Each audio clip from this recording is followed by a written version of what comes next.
nossas perguntas e respostas. Nós temos aqui várias perguntas para trazer e eu vou seguir na sequência em que foram recebidas aqui. Vamos começar então. Teve uma pergunta especificamente dirigida ao pastor Marcos Paixão sobre a mensagem que ele trouxe nessa manhã. Arminianos podem ser considerados batistas? É a pergunta. E uma segunda pergunta no mesmo papel. E sobre os batistas pentecostais, visto que os batistas do passado combateram grupos como os Seekers e os Quakers, que guardam semelhanças com aqueles, podem ser considerados batistas? Essas perguntas. São duas perguntas, né? A primeira pergunta, sim. Sim, podem, sim, porque historicamente, inclusive, há um grupo chamado Batistas Gerais, e Batistas Gerais são batistas considerados arminianos na sua teologia. Eles são gerais, eles têm esse nome porque eles acreditam que a morte de Jesus foi para salvar todo ser humano, para abrir uma possibilidade de salvação a todo ser humano. Então, a salvação é geral. E então, há, sim, batistas gerais.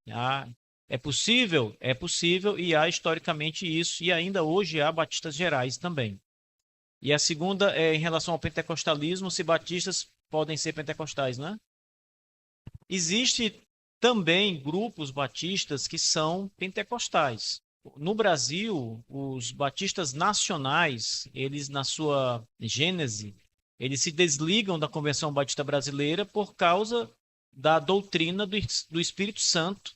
Eles entendiam toda aquela manifestação carismática, como acontece nas igrejas pentecostais, como sendo uma manifestação legítima e bíblica. Eles entendiam assim. Então, eles eram pentecostais e eram batistas. É importante, meus irmãos, enfatizar que o que torna uma igreja batista em si, né, tirando ali todas as qualificações calvinista, arminiana, etc., ser batista significa defender alguns princípios importantes. Por exemplo, uma igreja batista defende que o batismo é somente para crentes, não é para bebês. O batismo é somente por imersão, né, mergulhando a pessoa na água. Toda igreja batista é soberana em suas decisões e outras coisas mais, outros princípios a mais. Então, se uma igreja defende esses princípios, ela é uma igreja batista. Aí nós vamos questionar a soteriologia dessa igreja para saber se ela é uma batista calvinista ou se ela é uma batista geral. Em relação à nossa confissão de fé, esta igreja, a Convenção Batista Brasileira Reformada do Brasil, é uma igreja que defende a confissão de fé 1689 e nós entendemos que os movimentos pentecostais, a doutrina pentecostal, não está de acordo com o ensino das Escrituras, portanto, esse ensino pentecostal, ele é inclusive criticado na Confissão de Fé 1689, no primeiro capítulo, que trata sobre a Escritura como sendo ela a revelação final de Deus. Deus não se revela mais por sonhos, por visões, por toda aquela questão das línguas, etc. Então, toda essa manifestação extraordinária que nós vemos no movimento pentecostal, nós entendemos que não é algo para hoje, é algo do passado, que aconteceu no passado. Então, ser um batista calvinista é isso, mas existem batistas que são pentecostais, existem batistas que são arminianos também. Aproveitando que o pastor Marcos já está com o microfone, a outra pergunta que eu sei que está relacionada também, é melhor usar o termo livre-arbítrio ou livre-agência? O termo livre-agência, ele significa simplesmente agente livre. O agente é a pessoa, né? Então, livre-agência é um agente livre, uma pessoa que é livre na sua decisão. O termo livre-arbítrio, arbítrio significa vontade. Então, significa vontade livre. Há uma sutil diferença entre livre-agência e livre-arbítrio, que nós poderíamos tratar aqui. Não vou fazer isso. Há uma sutil diferença. Mas é importante, não é em relação a que termo você usar. Você pode usar livre-agência ou pode usar livre-arbítrio. Isso vai depender muito do contexto em que você está. Por exemplo, se aqui em Paulista, o termo livre-arbítrio, na maioria do linguajar das igrejas, já está muito contaminado e poluído, é melhor você usar o termo livre-agência, que eles vão perguntar o que é isso. Aí você explica o que é. Ou, se você preferir usar o termo livre-arbítrio, você precisa explicar o que é livre-arbítrio para essa pessoa, para que ela não entenda errado. Entende? Não há uma... A questão não é que termo usar. A questão é, os dois termos estão corretos desde que você conceitue esses termos de maneira exata. Então, na minha concepção, o ideal é esse. É como a questão que eu falei aqui no púlpito do termo evangélico. Nós não vamos deixar de usar o termo evangélico porque ele está poluído, de fato, não é? Mas ele é um termo bíblico, inclusive. Então, nós precisamos resgatar o termo para o que ele significa de fato e voltar a utilizá-lo. Se alguém for fazer isso em relação ao livre-arbítrio, tem que fazer esse resgate, né, e utilizar a expressão de maneira correta. Apenas isso. Então, é independente de que escolha, livre-agência ou livre-arbítrio, os dois podem ser usados. Ótimo. Bem, alguém deseja acrescentar alguma coisa?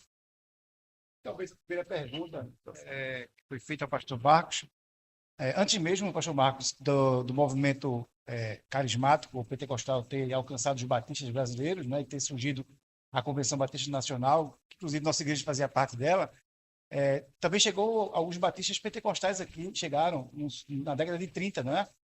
Que deu origem aos batistas independentes. Eles eram suecos, e aí eu não sei, o senhor deve saber que tinha uma relação com o pessoal que estava lá no início, né, do pentecostalismo nos Estados Unidos, né, batistas que estavam lá, que vieram para o Belém do Pará, aquela história que você contou hoje de manhã, né, e daí surgiu a Igreja Assembleia de Deus. Esses batistas vieram da Suécia e organizaram aqui a primeira igreja batista independente, ou seja, que não estavam ligados à convenção, e que tinha esse nome mesmo na convenção deles, que eles eram pentecostais mesmo, né? E aqueles batistas ali, aqueles irmãos se identificavam como batistas e eram já pentecostais na década de 30. Acho que é só isso. Ok, ótimo. Vamos então para a nossa próxima pergunta. Essa próxima pergunta eu vou pedir que o pastor David Abreu, a pergunta é colocada nesses termos. Por que temos visto tantas pessoas crendo nas doutrinas da graça e, ao invés de serem humildes, estão crescendo em soberba e arrogância teológica? Que conselhos poderiam ser dados para evitarmos esses erros? Excelente pergunta. Estava conversando, inclusive, antes de iniciarmos hoje à noite, com o pastor Paulo Felipe sobre a medida que o conhecimento tem crescido no arraial reformado, nós temos expandido, nós temos gerado muitos homens arrogantes no meio, muita gente soberba, muita gente realmente que vai de encontro, inclusive, ao que o próprio João Calvino dizia. Em uma de suas cartas, ele escreveu e disse assim: eu sempre estudei para ser simples. Eu sempre estudei para ser simples.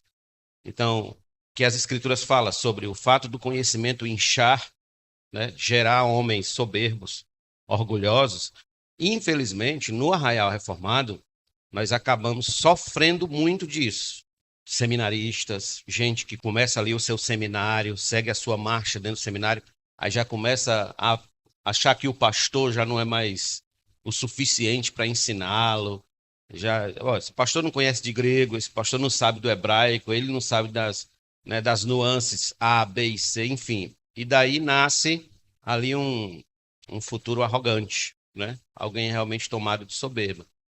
E, infelizmente, nós temos sido manchados por essa questão. O que gera, né, consequência a isso é a desunião, de modo que a gente é muito desunido.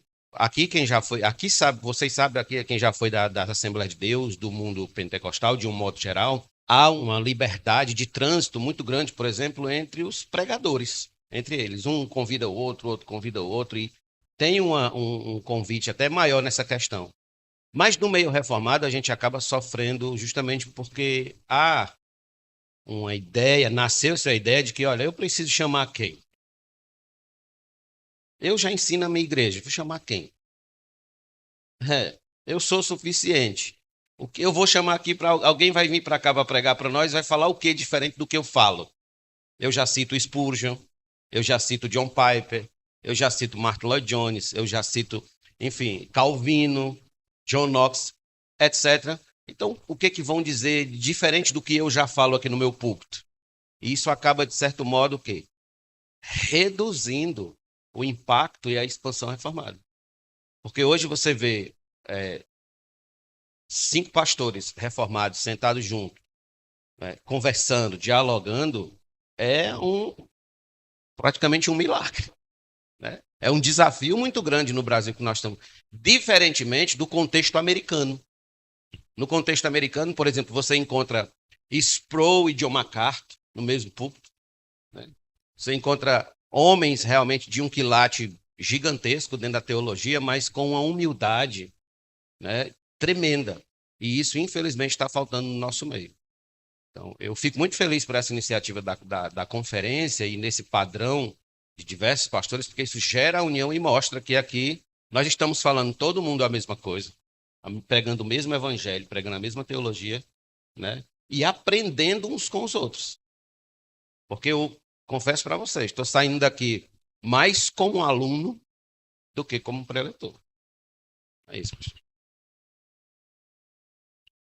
A gente conversou sobre isso, né? A pergunta foi muito boa. A importância da conversão para nos unir. Às vezes a gente fica olhando, né? Pastores batistas compartilham mais e falam mais de pastores presbiterianos do que dos próprios batistas. Acaba valorizando mais pastores de outra denominação, nada contra, mais do que os próprios batistas. Então, como o pastor falou, às vezes a gente tem pastor perto do nosso estado, pastor fiel às escrituras, e não convidamos para a nossa igreja porque nos achamos suficiente. O senhor citou porque conhece Spurgeon, porque conhece Calvino, e a gente pode acrescentar, porque agora conhece o chat GPT. E pode dizer assim, não, eu faço um culto excelente e não preciso chamar ninguém. Então é uma alegria para a nossa igreja, o pastor humilde, quando ele leva outro pastor, e aqueles irmãos da sua igreja podem entender e ver que aquele pastor convidado defende a mesma confissão de fé que o pastor atual está defendendo. Então isso é muito importante, que essa conferência aconteça mais vezes. Não como um peso, mas como o pastor David falou, que a gente saia como um aluno. Eu vim aqui não só para participar e pregar, mas para aprender, para ouvir. E depois vou lá no YouTube e assistir tudo de novo. Porque a gente tem que se unir, meus irmãos. Como ele citou, os pentecostais, os neos, são unidos aí fora. E a gente vê pastor batista que, ao invés de ter a união, acaba falando até mal do outro. Não, aquele pastor eu nunca vou trazer na minha igreja. Bom, a igreja não é nossa, a igreja é de Cristo. O pregador, ele é usado por Cristo. Então que isso aqui aconteça mais vezes. Vocês vêm pela manhã, pela tarde, pela noite. Como ele falou, 5 pastores sentados, conversando, tomando um café juntos, isso é maravilhoso. Que a gente ore para que isso aconteça mais.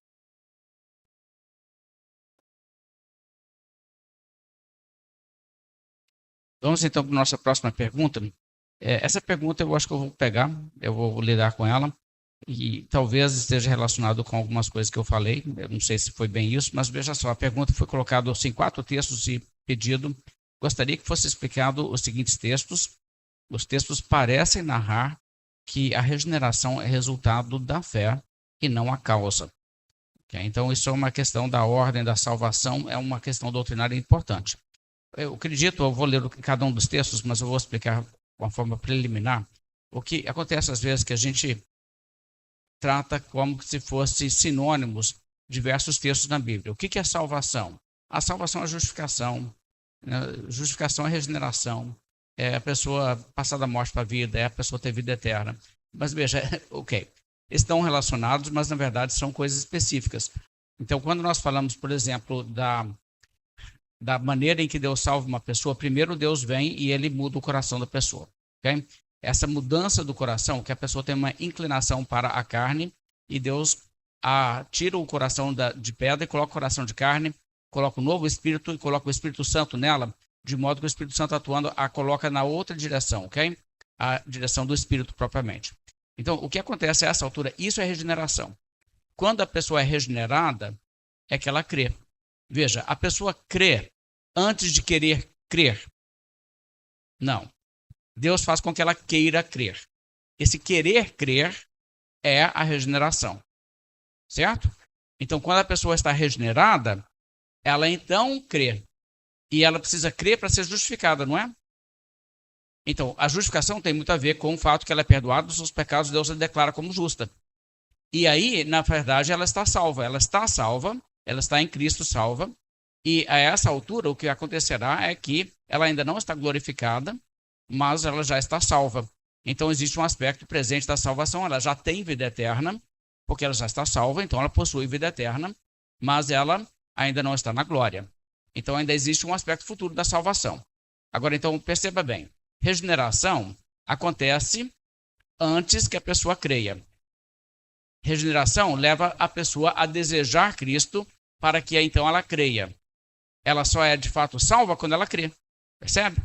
Quando ela crê, ela é justificada, ela é selada com o Espírito Santo e também ela pode se dizer que tem vida eterna. Vou ler os textos agora e perceba o que está acontecendo, que a pergunta foi formulada assim. Esses textos parecem narrar que a regeneração é resultado da fé. Mas veja, esses textos não estão falando de regeneração. João capítulo 1, verso 12. Mas a todos quantos o receberam, aqui a pessoa recebe, ela crê, ela arrepende do pecado e crê em Cristo, é receber. Todos quantos o receberam, deu-lhes o poder de serem feitos filhos de Deus, a adoção, a saber os que creem no seu nome. Então a pessoa tem que receber Cristo, crer em Cristo, e quando ela crê, ela faz o quê? Ela passa a ser filho de Deus. Mas veja, não falou da regeneração. Está vendo? Regeneração até o próximo verso fala. Né? Nascer não da vontade da carne, nem da vontade do sangue, mas nascer de Deus. O novo nascimento, nascer do alto.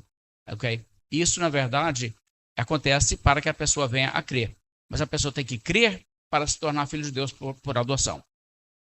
O segundo texto, João 20, 31. Estes, porém, foram registrados, esses milagres de Cristo, para que creiais que Jesus é o Cristo, filho de Deus, e para que crendo tenhais vida em seu nome. Está vendo? Tenhais vida, ter vida eterna. A vida eterna é uma possessão que você já tem. Isso acontece quando? Depois que você crê. Então, primeiro você é regenerado para que você creia, para que você então se torne herdeiro da vida eterna. Percebeu a questão? Então, não é a regeneração aí que está em vista. Gálatas 3, 26. Pois todos quantos sois filhos de Deus, pois todos vós sois filhos de Deus mediante a fé em Jesus Cristo. Sim, a pessoa vem a crer e crendo ela se torna filho de Deus. Mais uma vez, não é regeneração, é a adoção. E são esses os textos. Então, assim, é importante a gente ter essa definição dos termos, do modo que a Bíblia usa esses termos. Então, até eu queria aproveitar para dizer que eu vou falar um pouco mais sobre isso amanhã à noite. Então, não perca, né? Eu não sei quem fez essa pergunta, mas não perca essa parte que eu creio que fica mais claro ainda essa questão. Irmãos, querem adicionar alguma coisa? Pegando esse gancho que o senhor falou no final, a respeito de falar sobre isso, é exatamente o que eu vou falar também pela manhã. A regeneração veio antes da fé? Quem quiser saber, vem amanhã, né? Pois então, pela providência divina, a pessoa que quis levantar essa pergunta, o Espírito Santo já estava atento a isso, já sabia, e antes que clamarem, ouvirei. Não use o seu livre-arbítrio para ficar em casa, viu? Vem amanhã. Ok. Vamos para a próxima pergunta, e eu vou pedir que o pastor Felipe trate dessa questão. Não, desculpe, essa aqui. Ok. Tem problema não frequentar uma igreja local e só acompanhar cultos online? Olha, só se você estiver num hospital, acamado, aí o culto online ele vai ser muito importante para você. Porque eu acredito assim, culto solene, que é o que nós batistas mais usamos, é culto de reverência. Eu corrigi uma pessoa esses dias que falou assim para mim, quando acabou o culto, e ela disse, que culto maravilhoso. Esse culto foi para mim. Eu falei, não, o culto não foi para a senhora. Não roube a glória de Deus. O culto, ele foi para Deus. Independentemente se a igreja tem o culto solene pela manhã, como no nosso caso, 9 da manhã, e outras à noite, irmãos, é o dia do Senhor. É o dia de ir à igreja, de ver irmãos, de abraçar irmãos. Eu estou com medo, pastor Marcos, da tecnologia fazer a pessoa ceiar pela internet. Já imaginou ela pegar pelo celular? Né? Participar do batismo de irmãos ver irmão se batizar, eu vou acompanhar pela internet um irmão que eu estou vendo a mudança, a graça chegar até ele. Como eu não vou estar no culto, ceando, abraçando aquele irmão que está chegando para a família em Cristo? Então, o culto online, ele começou com a pandemia. E, infelizmente, muitas pessoas se acostumaram com isso. Hoje, lá na nossa igreja, a gente não transmite mais o culto online.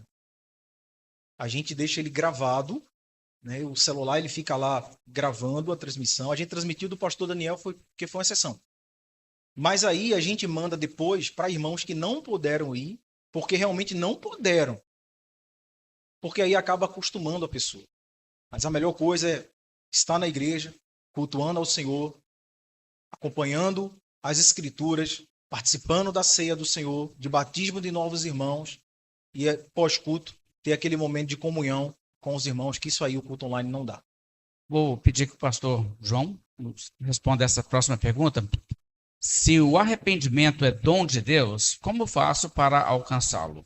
Se é dom de Deus, não tem como alcançar. Eu acho que a ideia aqui, né, da pergunta, então, dom, favor e merecido, né? Então não posso alcançar. Existe uma frase que está muito na boca dos católicos, que é: eu alcancei uma graça, não é? Eu alcancei uma graça. Essa frase ela é contraditória, porque não se alcança aquilo que é dado gratuitamente, né? Aquilo que é dado imerecidamente. Mas se você pensa em termos de como ter uma vida com Deus, ter intimidade com Deus, relacionar-se intimamente, como foi falado aqui, conhecer Deus, os meios para isso são as Escrituras Sagradas, né? Ouvir as Escrituras Sagradas, ler as Escrituras Sagradas, desejar isso, né? A gente fala aqui algumas vezes depois da pregação, quando há pessoas que não são cristãs na igreja, que elas meditem no que foi falado, quando chegarem em casa, que orem sobre aquilo que foi falado, que peçam a Deus para trazer arrependimento ao seu coração, que peçam com sinceridade, né? Eu creio que, como Cristo falou, que sendo nós maus, sabemos dar boas coisas aos nossos filhos, quanto mais o Pai Celestial dará o Espírito àqueles que lhe pedirem. Então, a oração é um meio de se pedir, de se suplicar o arrependimento. As Escrituras, elas provocam em nós arrependimento, né? Então, acho que o pastor falou muito precisamente sobre isso, né? Não somos nós quem nos arrependemos, o arrependimento é um dom de Deus e nós o exercemos posteriormente, mas eu acredito que a oração sincera, a leitura bíblica, a participação no culto público, ouvir bem a palavra de Deus por um pregador fiel das Escrituras, são meios que Deus usa para trazer o arrependimento, né? É assim que está na Confissão, capítulo 10, né? Sobre o chamado eficaz, fala que a palavra de Deus, né, pelo Espírito Santo, a palavra de Deus pelo Espírito Santo é o meio pelo qual Deus provoca o arrependimento, ele exerce o chamado eficaz na vida dos eleitos. Eu creio que a palavra de Deus, pelo Espírito do Senhor, um coração sincero, implorando por isso, são meios, se pudéssemos usar essa expressão, de invocar, né, de pedir para que Deus seja generoso e nos conceda o arrependimento para a salvação. Irmãos, eu acho que o João respondeu muito bem quando ele diz que, através das Escrituras, ou seja, da pregação da palavra, da leitura da Bíblia, Deus, pelo seu Espírito, concederá o arrependimento àqueles que estiverem ali ouvindo. É um meio excelente. Pegando só um gancho no que o pastor está falando, Deus tem seus meios de salvar o seu povo e chamar o seu povo, né, eficazmente. Eu ouvi a história de um pastor, que foi meu professor no seminário. Ele disse que o sogro dele vinha descendo a rua de casa, num domingo pela manhã, e de repente um folheto, esses folhetozinhos que a gente usa para evangelismo, vinha voando, caiu no pé dele. Ele leu o folheto, viu o endereço da igreja, chegou em casa e disse para a mulher: hoje à noite a gente vai para a igreja. Foi para a igreja, confessou Cristo como Senhor e Salvador, já tinha certa idade, mas voltou a estudar, se tornou pastor, ensinou os filhos, criou os filhos no caminho do Senhor, que ainda estava para se encaminhar, e eles se tornaram pastores também. Então, assim, esse dom, que é o presente, né? Esse presente do arrependimento, a gente sabe que o meio ordinário é a pregação da palavra, né? pregação, a leitura das Escrituras. Mas Deus é tão maravilhoso, irmãos, quando quer salvar um homem, né? Quando quer chamar o seu eleito, que ele usa do que ele quiser, né? Aí ele levou ele para a igreja, né? Foi. Exatamente, né? Levou para a palavra. Então, às vezes, até a gente, principalmente nós reformados, né? Se evangelizar, negócio da folheto, né? A gente não sabe como é que Deus vai fazer. A verdade é que a gente não sabe. A gente sabe que o meio ordinário realmente é: vamos para a igreja, vamos ouvir a palavra, né? Ler as Escrituras, estudar as Escrituras. Na igreja de Mark Dever, eles usam muito o método de estudar o livro de Marcos, juntos com pessoas que eles estão evangelizando. Vamos estudar o livro de Marcos, que é um livro mais simples. Então, Deus tem seus meios, porque o presente é ele que dá e o modo é como ele quer finalmente, né? O ladrão da cruz enxergou a luz quando ele primeiro viu a escuridão que estava nele. Isso também é muito importante. O Espírito Santo primeiro nos mostra o fundo do poço que estamos, a escuridão, e aponta para a luz, que no caso é a cruz de Cristo. Bem, nossa próxima pergunta está relacionada a uma coisa que eu falei na mensagem. Diz: Pastor Daniel, pela manhã, falou sobre a influência interna e externa que o homem sofre em suas decisões. Inclusive, que Deus permite o mal sobre o homem para a sua própria glória. Bem, sabemos que Deus não é o autor do mal, mas gostaria de saber qual é a sua visão sobre a origem do mal. É a palavra teodiceia. Eu vou falar sobre isso, os irmãos também podem contribuir. Eu acredito que a questão da origem do mal, ela se reduz ao seguinte: ela começa primeiramente entre os anjos, ter sua primeira manifestação, o diabo cai, criado sem pecado, depois ele induz outros anjos a pecarem, e por fim ele, no Éden, leva o ser humano a pecar também e entra na raça humana. O que nós devemos deduzir a partir disso, que Deus não criou nada defeituoso, não criou nada maligno, ele criou somente criaturas boas, mas que eram mutáveis, poderiam se corromper diante de uma situação assim. O diabo, no caso propriamente, não teria necessidade de um tentador, porque ele teria talvez conhecimento do mal, né? O ser humano estava sem conhecimento do mal, ele tinha conhecimento do bem, mas não do mal. Essa é uma proposta, mas eu acredito que existe uma realidade muito bem expressa no pensamento que você tem de Agostinho, é sobre isso que o que acontece, o mal não é uma substância, o mal é simplesmente uma corrupção de uma coisa boa criada, sem defeito, mas corrompível, caso vá nessa direção. E é o que acontece nesse sentido. Então, primeiramente, o diabo, os outros anjos que o acompanham, e o ser humano nesse sentido. O ser humano precisa de um tentador, porque ele nem cogita a possibilidade de uma maldade se não houver um poder de sugestão. Mas ele tem totalmente o livre-arbítrio para rejeitar aquilo. E ele poderia tão bem ter rejeitado quanto se entregue ao pecado. Ele optou pelo pecado, totalmente culpa do ser humano. Eu resumiria assim. Os irmãos? Aparentemente não, ok. Bem, então, próxima pergunta, pastor David. Como a nova aliança é diferente da velha aliança? O irmão tem o tempo de 5 palestras. Essa pergunta não é tanta coisa. Exatamente. É uma pergunta muito boa, né? Bem, eu vou resumir e os irmãos vão poder destrinchar melhor, mas o meu resumo é simples, né? Na antiga aliança você encontra sombras, certo? Na nova você encontra o conteúdo, a essência de toda a promessa. Então, Hebreus, por exemplo, ele vai destrinchar isso para nós de um modo muito claro, né? Mostrando realmente o que nós tínhamos na antiga aliança e o que nós temos na nova, né? Isso é interessante porque aquilo que a gente conversava ontem sobre a prospecção de futuro do dispensacionalismo quanto ao milênio, né? Que eles acreditam que a gente ainda vai voltar no milênio, a gente ainda vai ter ainda os sacrifícios, vai ter o templo, aquela coisa toda, né? O que era apenas sombras da antiga aliança. Para que então, se nós estamos na nova? E na nova, nós já temos o que de fato é essencial, que é a vinda de Cristo, a pessoa de Cristo, né? A igreja de Cristo, formada de gentios e judeus, enfim. Sombras, Antigo Testamento, Antiga Aliança, né? Tudo que já passou. E na nova aliança, exatamente isso que nós estamos vivendo aqui hoje, né? A vinda de Cristo, a presença de Cristo, os sacramentos, enfim, todo esse trabalho a gente pode agora contar, não mais com sangue de bode, sangue de novilhos, carneiros, mas contar com o sangue do próprio Filho de Deus para a nossa salvação. A antiga aliança, ela é a aliança que Deus fez com Adão e com a humanidade, consequentemente, porque Adão era o cabeça dessa aliança.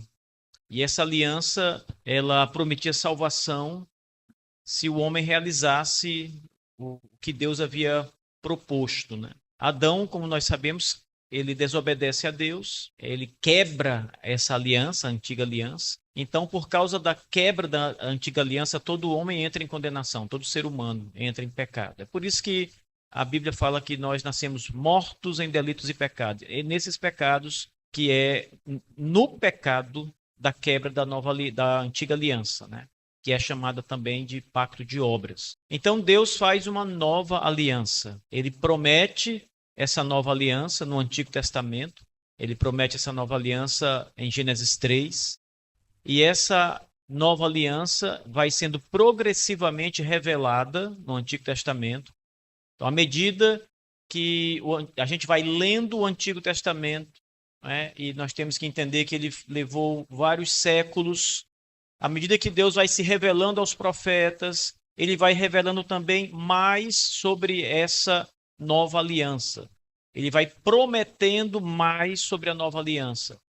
E no Novo Testamento, com Cristo, ele então celebra esta nova aliança. Lembram quando Jesus está ali na ceia com seus apóstolos, pouco antes da crucificação? Então ele toma o vinho, cálice de vinho, e ele diz: este é o sangue da nova aliança, em meu nome. Então ali ele está celebrando, iniciando a nova aliança. E a consumação dela de fato se dá na cruz do Calvário. A nova aliança é entre a Trindade. O Filho de Deus, Jesus Cristo, é o cabeça da nova aliança. E ela é para os eleitos de Deus, para o povo de Deus. Ela serve para o povo de Deus. Então, eis a diferença entre a antiga e nova aliança. A antiga aliança, ela inclui indivíduos que não são salvos, não? A nova aliança é só quem conhece o Senhor, desde o menor até o maior. Tem essa questão. Bem, Pastor Marcos, aqui a pergunta. O pastor Marcos falou em sua exposição sobre o termo, aspas, doutrina calvinista. Gostaria de saber se esse termo se refere a um conjunto de dogmas da igreja ou se refere a um sistema hermenêutico de interpretação das escrituras. Poderia explicar? Não é bem um dogma da igreja, porque um dogma, ele, de fato, precisaria abarcar toda a igreja. Ele se resume mais à segunda palavra que você usou aí, que acabou de me fugir, se era um dogma ou um sistema, né? De interpretação. É um sistema de interpretação. O calvinismo o calvinismo não é só os 5 pontos do calvinismo, né? Isso é a soteriologia calvinista. Ou seja, a maneira como o calvinismo entende a doutrina da salvação. Mas o calvinismo, ele é mais do que a doutrina da salvação. Ele é uma chave hermenêutica, uma chave interpretativa da Escritura Sagrada. Então ele fala da soberania de Deus, ele fala do decreto de Deus, tudo isso é calvinismo, né? Por isso que quando eu estava falando sobre a declaração doutrinária, eu mostrei que ela era calvinista e não apenas soteriologicamente calvinista. Então ela engloba o sistema interpretativo calvinista. Portanto, calvinismo ele está ligado a um sistema de interpretação da Escritura. Bem, nossa próxima pergunta, vou pedir para o pastor Felipe, fale, como posso saber se estou em condições de tomar a ceia? Eu me examino a mim mesmo e nunca acho que posso. A ceia, eu entendo ela como a pregação do Evangelho. A ceia, ela continua sendo a pregação do Evangelho, né? O apóstolo diz lá, né? Examine-se, pois, o homem a si mesmo. Ele vai dizer que vai ser réu do corpo de Cristo aquele que não se examinar, e eu vejo isso como um peso muito grande. E o principal, quando diz em memória de mim. Então, a gente não está participando da ceia em memória de uma placa de igreja, do pastor, ou da minha família, ou seja quem for. É em memória de Cristo. Então, assim, a gente já viu situações de irmãos de querer participar da ceia, mas não está falando com outro irmão do lado. Calvino, se eu não me engano, Calvino passou por esse problema na igreja, onde um grupo de jovens queriam participar da ceia de qualquer jeito. E Calvino foi à frente e dizia assim, não, enquanto eu estiver aqui, vocês não participam da ceia. E foram para bater em Calvino. Isso também é a seriedade do pastor, do verdadeiro pastor, de chegar e dizer assim, não pode, na situação que você está, não pode. Hoje em dia, infelizmente, tem igrejas mais abertas. Eu vou até pedir para alguns pastores comentar sobre isso. Igreja mais aberta, onde o pastor, por medo de perder alguém para a membresia, aceita com que qualquer pessoa participe da ceia do Senhor. Então, na minha opinião, a ceia do Senhor é algo extremamente sério a partir do momento que Cristo diz, fazer isto em memória de mim. Então, se algum pastor puder comentar um pouco mais. Eu acho que essa pessoa tem que participar, essa que fez a pergunta, né? Porque se ela se examina e vê nela seus pecados, ela se sente indigna, né? E esse é um sentimento que todo cristão precisa ter para participar da ceia do Senhor. Saber que é indigno, mas Cristo... Aí vem aquele mas do Martin Lloyd Jones, né? Mas, esse mas é muito importante. É por causa de Cristo, não por mérito nosso. Não porque estamos preparados, mas é por causa de Cristo. E Jesus ordena, e ele conhece seu povo, sabe que seu povo ainda peca. Ele ordena que esse povo participe da ceia do Senhor. O que acontece é que nós precisamos de fato nos examinar. E achando pecado em nossa vida, Paulo diz lá, confesse os seus pecados e tome do pão e beba do vinho. O que você precisa é confessar os seus pecados diante de Deus e participar. Agora, se há uma pessoa que tem um determinado pecado e ela não quer abandonar esse pecado, ela está dizendo, eu vou continuar, eu quero aquilo, eu quero fazer aquilo, eu quero viver daquele jeito. Não participe, se esse é o seu pensamento. Porque exatamente, você vai morrer. A ameaça de Deus é essa daí. Entendeu? Não participe indignamente, é ruína. Mas se você pecou, não importa que pecado você cometeu, e coloque diante de Deus, se arrependa e diga para o Senhor com o coração verdadeiro e puro, Senhor, ajuda-me a vencer esse pecado e a não cair nele novamente. E lute para isso, para que não aconteça de fato de você voltar ao pecado. Ainda que você venha cair no pecado de novo, mas lute com todas as suas forças e participe da ceia. Porque a ceia é para o povo de Deus. Você sabe o que significa não participar da ceia do Senhor? Significa dizer, eu não tenho parte no corpo e no sangue de Cristo. Então, quando você diz, eu não vou participar. Assim, tem gente que diz, né? Eu não vou participar. Hoje eu gritei com o papai e não vou participar. Não, se arrependa. Peça a Deus, Senhor, eu confesso meu pecado, ajuda-me e participe. É o que Deus manda. Porque não participar é dizer, eu não faço parte desse grupo que Cristo morreu. Inclusive, pegando o gancho que o pastor falou, não participar, né, não se submeter ao que as Escrituras mandam, se arrepender do pecado, né, e participar em seguida, é permanecer no pecado. Porque o fato de você não se arrepender e dizer, não vou participar, porque não me sinto ainda, né, preparado, o fato é que nós ceiamos, nós oramos, nós lemos as Escrituras, todo o nosso acesso ao céu é por um único caminho, o sangue de Cristo. E se, como o pastor disse, se a gente não participa, a gente está dizendo, olha, não preciso disso agora, deixa eu me preparar melhor, como se você tivesse alguma participação, de algum modo, em algum grau, na ceia, no sacramento, né? Para poder estar apto para o sacramento. E não é nada disso. Ali está exatamente a oportunidade de recomeço. Se arrepender e recomeçar na comunhão dos santos. Se examinou, como o pastor disse, reconheceu o pecado, só que ela não quer. Não, eu sei que eu estou em pecado, eu não quero. Então ela quer continuar ali sem fazer parte da membresia. Agora, como o pastor Marcos disse, reconheceu, se arrependeu, então ela deve ali participar.